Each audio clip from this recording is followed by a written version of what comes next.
Fokus lintas langsung dari Bumi Kenyalang hari ini, inisiatif Sarawak membangunkan TVET sebagai penggerak industri tempatan. Perinciannya bersama Vanessa Mering. Silakan V. Ya, Sarawak terus memberi fokus terhadap pembangunan pendidikan dan latihan teknikal TVET menerusi strategi pembangunan pasca COVID-19 PCDS 2030. Premier Sarawak Datuk Patinggi Tan Sri Abang Johari Tunopeng berkata, langkah ini penting bagi menggerak inisiatif penerokaan pelbagai industri, terutamanya teknologi digital, teknologi hijau dan tenaga boleh diperbaharui. Datuk Patinggi Tan Sri Abang Johari menjelaskan bagi mencapai hasrat tersebut, kerajaan juga memperkasakan pendidikan sains, teknologi, kejuruteraan dan matematik STEM dalam usaha melahirkan kepakaran yang diperlukan untuk menyokong inisiatif pembangunan kerajaan negeri itu. Tambahnya, pada 2017, Sarawak telah melaksanakan transformasi digital yang dikenali sebagai ekonomi digital yang membuka dimensi baharu dalam pembangunan negeri. Beliau menjelaskan ini termasuk menyediakan peluang pekerjaan kepada penduduk di bandar dan juga luar bandar. Premier berkata demikian pada perasmian persidangan pendidikan latihan teknikal dan vokasional TVET kawasan pertumbuhan Timur ASEAN Brunei, Indonesia, Malaysia, Filipina BIM Niaga di Kuching. Teks ucapan beliau dibaca oleh Timbalan Menteri Pendidikan, Inovasi dan Pembangunan Bakat Sarawak, Datuk Francis Harden Hollis. Persidangan 2 hari tersebut bertujuan menyediakan platform perkongsian maklumat, kaedah serta pengalaman dalam bidang TVET kepada penggiat industri serta institusi-institusi pengajian tinggi daripada negara terlibat. Lebih 400 orang delegasi dari Malaysia, Brunei Darussalam, Indonesia dan Filipina menghadiri persidangan itu. Inisiatif-inisiatif di bawah Pelan Anti Rasuah Organisasi OACP bagi Kementerian Kesihatan Awam, Perumahan dan Kerajaan Tempatan perlu dilaksanakan mengikut jangka masa yang telah ditetapkan. Timbalan Premier Datuk Seri Dr. Sim Kuhian mahu agensi dan kerajaan tempatan di bawah kementerian tersebut memastikan inisiatif anti rasuah yang telah digariskan dicapai mulai tahun ini. Datuk Seri Dr. Sim yang juga Menteri Kesihatan Awam, Perumahan dan Kerajaan Tempatan menjelaskan OACP bagi kementerian berkenaan yang telah disiapkan pada 2021 perlu dilaksanakan kerana inisiatif-inisiatif tersebut bukan hanya sekadar untuk tujuan audit tetapi ia merupakan penggerak kepada tadbir urus yang baik dan pengukuhan penyampaian perkhidmatan. Tambahnya, pencapaian OACP dilaporkan kurang memuaskan di setengah pihak berkuasa tempatan, malah ada pihak berkuasa tempatan yang masih belum melaksanakan inisiatif yang terkandung dalam pelan tersebut.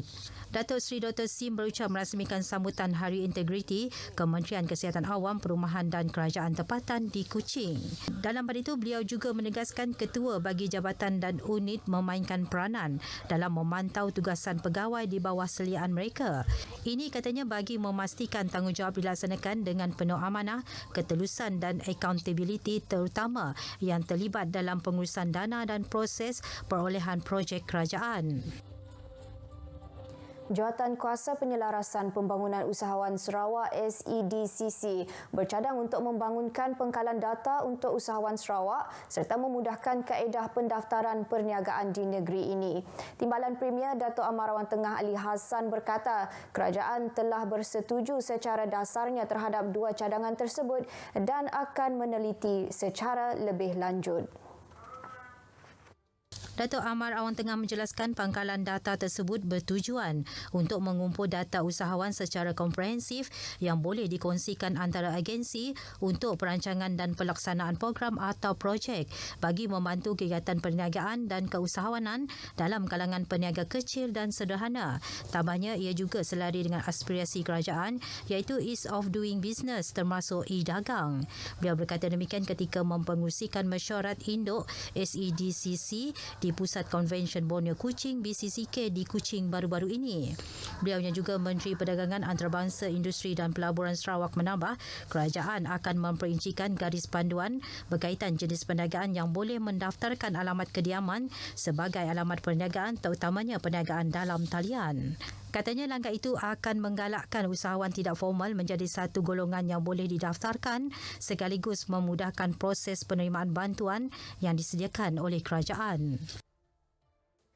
Raja Puan Muda Perak Darul Rizwan Datuk Seri Diraja Tan Sri Tunku Soraya Almarhum Sultan Abdul Halim Muazzam Shah mahu agar setiap ahli pandu puteri terus menjadi contoh teladan yang terbaik kepada wanita muda, terutama menyebarkan kesedaran tentang isu yang membimbangkan secara global.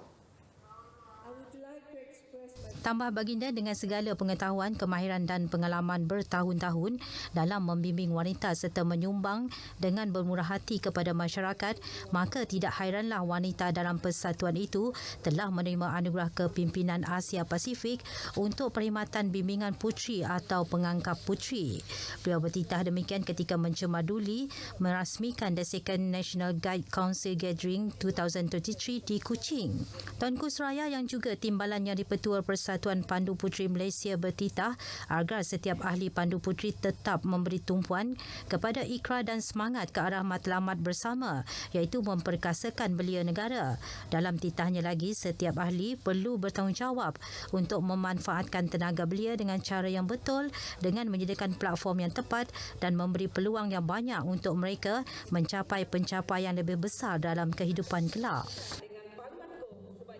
Penganjuran kejohanan tinju di peringkat remaja merupakan wadah terbaik untuk mencungkil bakat baharu dalam sukan berkenaan. Ahli Dewan Undangan Negeri Serembu, Miro Simoh memberitahu langkah ini penting untuk mencari petinju pelapis bagi mewakili negeri atau negara dalam pelbagai kejohanan pada masa akan datang. Justru Miro Simoh berkata melalui kejohanan sedemikian ia seharusnya dijadikan platform untuk para peninju remaja menyerahkan bakat mereka dalam semangat kesukanan yang tinggi. Miro berkata demikian ketika mewakili Timbalan Menteri Belia Sukan dan Pembangunan Usahawan Datuk Jeral Rentap Jabu merasmikan kejohanan tinju remaja kebangsaan di Kuching. Kira-kira 150 petinju berusia 18 tahun ke bawah dari seluruh negara menyertai kejohanan 5 hari tersebut yang dianjurkan Persatuan Tinju Negeri Sarawak.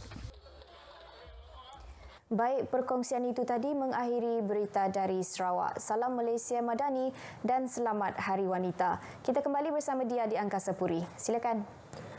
Baik, terima kasih V langsung dari Sarawak.